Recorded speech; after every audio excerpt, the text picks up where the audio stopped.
akan dicari-cari di sini Perjaka. Tadi sampai salah duga ya, ternyata sebetulnya itu adalah panitia keramaian HUT Jakarta gitu. Pak Gubernur, Pak Jokowi biasanya ini kalau menurut teman saya Anies Baswedan disebut sebagai pemimpin yang ikhlas.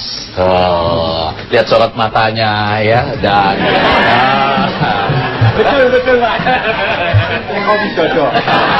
Ikhlas banget. Ikhlas, saya ikhlas sama dengan Pak Jokowi, nggak dibayar juga ikhlas. Nah, tapi yang sangat rindu bertemu dengan Pak Jokowi adalah Ketua RT di sini Pak Haji Bolot ya. Kasih tahu saya RT-nya. Udah, nggak kasih tahu. Ini Pak Haji Bolot. Sebetulnya kalau kita boleh berikan pantun selamat datang di Sukabineka gimana kira-kira? Iya, Pak. Boleh ya? Iya. Kalau tidak karena nangka, tidak akan ada satu jerami. Kalau tidak karena Sukabineka, nggak bakal Pak Jokowi datang kemari. Sebelah Pak Jokowi ada ini Arumi Bakti. Salah satu yang akan menyampaikan visi misi bagaimana merayakan HUT Jakarta. Nanti biar Pak Gubernur yang menanggapi ya.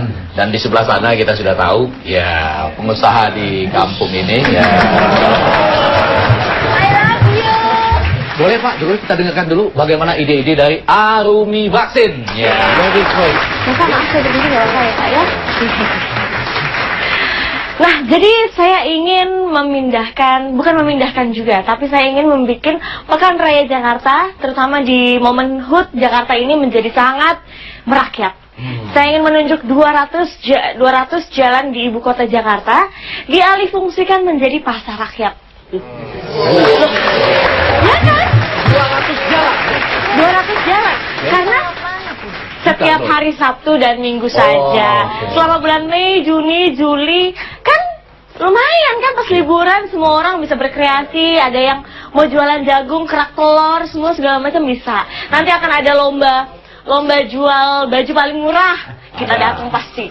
Nanti ya. Ada wisata kulinernya, ada kerak telur, ada soto Betawi dan lain sebagainya. Pokoknya banyak sekali. Dari lomba-lomba tersebut tentunya akan ada hadiah. Hadiah pertama, bisa berkenalan, mengunjungi lokasi-lokasi di pedalaman-pedalaman bersama Pak Jokowi selama 1 bulan. Ya kan? Ini jadi hadiah pertamanya belusuan 1 bulan bersama Jokowi. Ya. Boleh. Hadiah kedua, Ya. belusuan lagi sama Pak Jokowi tapi plus-plus. Plus nyuci piringnya, plus nyuci bajunya. Terutama hadiah ketiga, seumur hidup belusuan sama Pak Jokowi. Gimana? Bagus nggak Pak? Capek. Bagus kalau mau. Itu ya. Itu Baiklah. yang boleh dong tepuk tangan. Kita dengar sedikit dari calon Bang ya. Yang jelas pengalaman saya tidak kalah. Saya pernah jadi ketua tim keliling perkampungan. Kelimpungan. Sukses saya jadi ketua tim perayaan dan peringatan, ketimpringan. 2 kali saya sukses, saya yakin mencalonkan jadi ketua di sini pasti sukses. Panitia HUT Jakarta. Panitia HUT untuk perayaan Jakarta, bahkan bukan hanya saya bikin setahun sekali. Kalau bisa setahun 2 kali, ulang tahun. Pulang-pulang berarti. Panitianya saya, terserah saya. Kamu tinggal ikut. Waduk-waduk saya gunakan sebagai tempat untuk perayaan. Pekan Raya Jakarta saya pusatkan di waduk-waduk yang saya bersihkan. Jadi penduduk sekeliling waduk kita rapikan dulu, kita pindahkan ke rusun. Jadi mereka juga ikut membersihkan sekitar waduk. Ketika Pekan Raya Jakarta kita pusatkan di waduk. Sekitar waduk, di tengah waduk kita bikin pasar terapung. Jadi yang pengunjung bisa di pinggir waduk, yang jual kerak telur di tengah waduk. Kejauhan. Yang beli berenang. Sampai sana pasti makannya banyak. Bagus Mas. Jadi ya traktor itu pasti laku. Jangan asal bagus, saya sendiri belum yakin. Ini baru cita-cita saya. Itu yang pertama. Yang kedua, waduk kita jadikan objek wisata, terutama untuk adik-adik kita yang masih remaja ini. Jadikan tempat yang romantis. Kalau waduk sekarang dangkal, kotor, kita bersihkan semuanya, itu nanti menjadi tempat wisata pacaran. Khusus bagi mahasiswa tidak perlu bayar biaya masuk, cukup biaya keluar.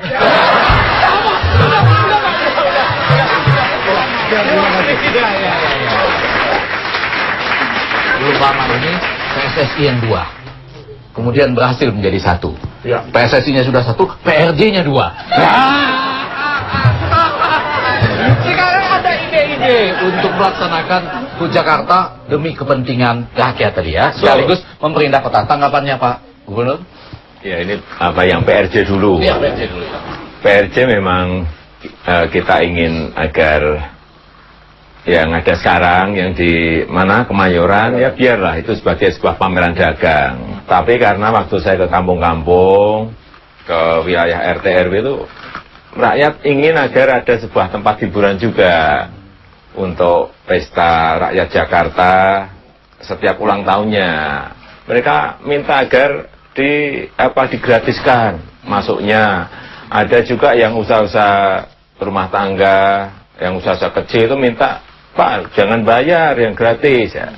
Sehingga kemarin kita uji coba di Monas, ya, Monas, dan ternyata juga antusias yang datang ke sana juga luar biasa. Kita juga kaget saat itu. Tapi yang paling penting ada betul-betul sebuah pestanya rakyat. Rakyat senang, rakyat gembira. Yang pedagangnya juga sama, pedagangnya juga laku keras, kemudian juga senang dan gembira. Tetapi kalau yang tadi yang disampaikan harus di mana 200 jalan, oh kemarin di Monas PRJ aja, PRJ Monas aja macet semuanya, pagi di 200 jalan. Tapi ide bagus, ini ide bagus. Kalau di tempat tidak terfokus di satu tempat. Iya. Tapi jangan 200 jalan, mungkin 400 jalan sekalian. Dan Cak Lontong Pak membuat nggak bikin macet Pak ya? Waduh. Kalau yang waduk saya seneng itu. Ya, yang waduk seneng artinya waduknya bisa bersih dulu.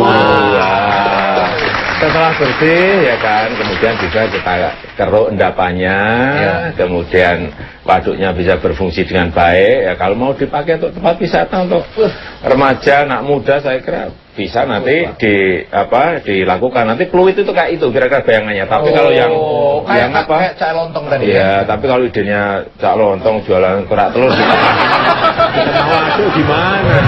Gitu. Pasar apung ya betul lah, tapi di tengah waduk yang beli suruh renang gimana?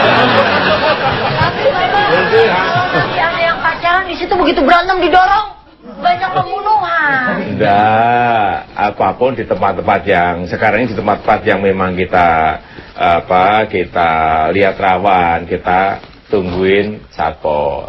Ditungguin 24 jam. Kita sekarang mulai seperti itu. Nanti kita kasih peringatan juga. Dilarang mendorong pacar ke waduk. Tapi sebetulnya diam-diam ya mendengar tadi ditempatkan satpol dan lain-lain, juga ada persoalan waduk. Yang sedih teman saya ini. Kenapa? Ini preman di kampung sini Pak. Ini kan makin seru, dan saya yakin teman-teman mahasiswa sudah pada mau bertanya, langsung berdiskusi dengan Pak Gubernurnya. Maaf ya. Ini kan mahasiswa banyak. Silakan aja bertanya. Mohon maaf ya ini Pak, kan kalau lurah itu sudah ada lelang lurah Pak ya. Ini RT boleh dilelang nggak ya? Ya kan? Dilelang pakai apa? Iya Pak. Jadi RT Pak, pengen berhenti. Dipertahankan sama masyarakat.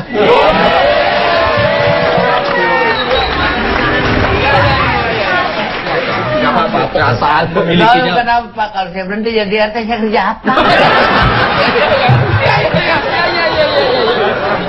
Ini juga namanya ikhlas ya. Silakan. Ya. Assalamualaikum warahmatullahi wabarakatuh. Waalaikumsalam warahmatullahi wabarakatuh. Nama saya Emnu dari Stay Business Indonesia. Pak Jokowi, saya mau tanya, bagaimana perasaan Bapak selama ini setelah menjabat menjadi DKI 1 dengan keadaan yang seperti kita rasakan bersama, kondisi macet-macet di mana saja, terus banjir juga di mana-mana, serta apa harapan Bapak untuk ulang tahun DKI Jakarta yang ke-486 ini. Terima kasih. Wassalamualaikum warahmatullahi wabarakatuh. Ya, saya ngomong apa adanya. Jakarta ini memang sudah bertumpuk-tumpuk ruwetnya. Sudah kronis ya. Jadi memang